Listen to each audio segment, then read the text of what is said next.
બધા મિત્રોને વિનંતી કરું છું કે વરસાદ આજે છે મુંબઈમાં બહુ જ, તો વરસાદના કારણે કબૂતરની ચણ નથી. જો ચણ નાખી હતી મેં, ખલાસ થઈએ તો પાછી નાખું છું. સવારથી 2 થી 3 વાર નાખી ચૂકી છું. કેટલા કબૂતર આવે છે, જો બિસાકડા બહુ બધા ભૂખ્યા થાય છે.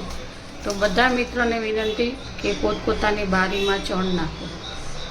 જો એક પછી એક આવસામાં ઘણા બધા ભેગા થઈ જશે. હું વહી જઈશ ને અહીંથી, એટલે કારણ કે એ પક્ષી છે, આપણાથી ડરે છે. આવે છે ને, તમે જોઈ શકો છો બારીમાં સમાતા નથી, એટલા કબૂતર આવે છે. સકડા ભૂખ્યા થાય તો પક્ષીના ભાગનું આપણે ખાતા હોય તો શું ખબર છે. તો તમે જે કમાવો એમાંથી થોડું પક્ષી પશુના ભાગનું કાઢવું અને એમને ખવડાવવું છે. હું તો ડેલી નાખું છું મારા ઘરે કબૂતર, ચકલા, કાગડા બધા. મારે મહિનાનું 30 કિલો ઘઉં ચોખ્ખા જોઈએ છે.